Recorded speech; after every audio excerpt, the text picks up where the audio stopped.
बिस्मिल्लाहिर्रहमानिर्रहीम। अस्सलाम वालेकुम। उम्मीद करती हूँ सब लोग अल्लाह पाक के फजल करम से खैर हाफिज़ होंगे। हम भी अल्लाह पाक के फजल करम से खैर हाफिज़ हैं।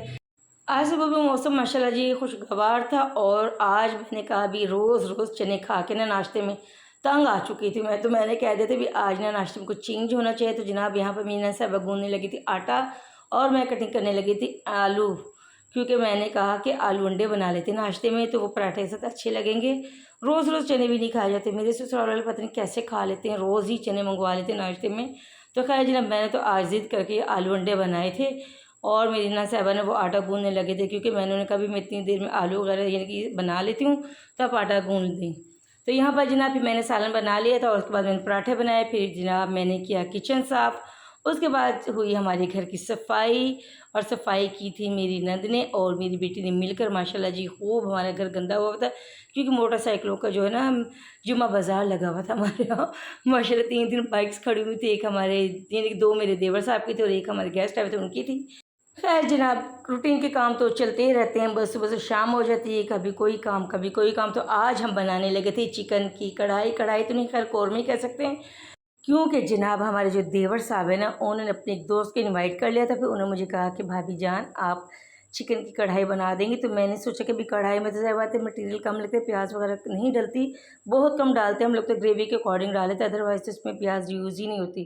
तो मैंने सोचा क्यों ना अभी कौरमा बना ले जाए, तो ये है कि भी माशाल्लाह अच्छे तरीके से मतलब खाना सर्व हो जाएगा। तो जनाब यहाँ पर मैंने काफ़ी ज़्यादा प्याज कटिंग कर ली थी, चिकन को वॉश करके रख लिया था और ये देखिए जी हमारी जो प्याज थी ना ब्राउन हो चुकी थी। मैंने इसे निकाला कुंडी के अंदर और डंडे से इसको पीसना स्टार्ट कर दिया, क्योंकि अपने घर तो मैं इसे ग्राइंड कर लेती हूँ ग्राइंडर में। तो यहाँ पर जब मैं कुंडी में से पीसने लगी थी, मैंने सोचा आज क्यों ना थोड़ा सा डिफरेंट यानी कि टेस्ट बना लीजिए। तो जनाब मैंने फिर जो स्पाइसेस थे ना मैंने प्याज के अंदर ही ऐड कर दिए थे। पहले मैंने प्याज को पीसा और यकीन करें कि प्याज बड़ी मुश्किल से मुझसे पीसी गई थी, क्योंकि ऑयली थी। तो गर्मी की वजह से वो यानी कि जो उसका घी ना वो भी यानी कि एब्जॉर्ब नहीं हुई, तो सॉफ्ट ही रहती है तो प्याज। तो यहाँ पर जनाब मैंने जो चिकन है ना उसको डाल दिया था और आज मैंने बस लहसुन अदरक भी इसी तरह ही डाल दिया था। अदरवाइज जो मैं ऑयल के अंदर पहले लहसुन अदरक को भी फ्राई करती, उसके बाद मैं चिकन डाल देती, फिर चिकन को फ्राई करने के बाद में इसमें यानी कि सारे स्पाइसेस डालते। तो यहाँ पर जनाब मैंने चिकन को फ्राई होने के लिए रख दिया था और उसमें मैंने प्याज की करना स्टार्ट कर दी थी ठुकाई।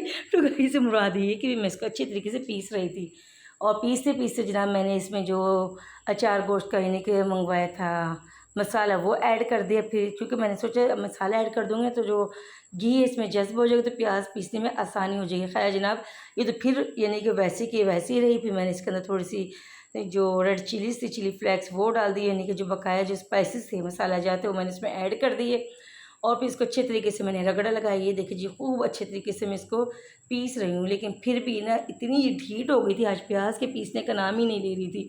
बड़ी मुश्किल से मैंने इसको पीसा और उसके बाद मैंने इसमें दही ऐड कर दिया, क्योंकि आज मैं थोड़ा सा स्टाइल चेंज कर रही थी अपना पकाने का।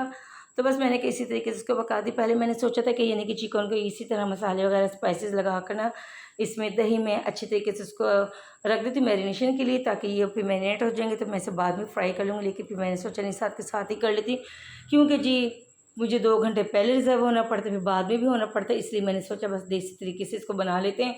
तो यहाँ पर जनाब हमारा जो सालन था ना वो रेडी होने वाला था। उसके बाद जनाब मैंने गूँधा आटा और आटा गूँधने के बाद जी हमने बनाई रोटियाँ। माशाल्लाह जी आप यकीन करें जो हमारे यानी कि देवर साहब के दोस्त आए हुए थे उन्होंने बड़े ही मेरे खाने को अप्रिशिएट किया। और ये बर्तन जनाब उनके घर से आए थे, यानी कि हमारे घर से उनके घर खाने गए हुए थे। ये देख जी कितने ज़्यादा बर्तन वहाँ पर गए हुए हैं, यानी कि मेरे जो हस्बैंड के दोस्त हैं बल्कि मेरे देवर के भी दोस्त थे तो उनके घर गए हुए थे, तो वहाँ से ये बर्तन आए थे। तो अगर मेरे घर में कोई इनके एक डब्बा भी आ जाए तो फ़ोन आ जाता मुझे, भाभी जान हमारे एक डब्बा आपके घर होगा तो प्लीज़ वो लेती आइएगा। खैर जना मैंने अपनी बड़ी नंद से कहा कि प्लीज़ घर का ख्याल क्या करें, इतने ज़्यादा बर्तन आपने बाहर दिए हुए थे। वो तो उनकी शराफत है बेचारों की कि उन्होंने खुद से यानी कि हमें भिजवा दिए, वरना आपको तो पता नहीं था कि आपने बर्तन कहाँ कहाँ दिए हुए हैं।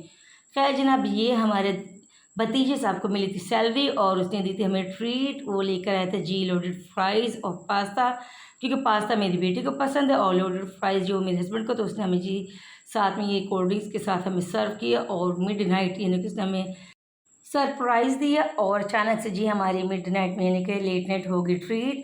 खैर जनाब अगर आप हमारे चैनल पे नए तो प्लीज़ हमारे चैनल को लाइक करें, सब्सक्राइब करें और शेयर करें। दुआ में याद रखें कि इंशाल्लाह मुलाकात होगी नई रूटीन के साथ। तब तक के लिए अल्लाह हाफ़िज़।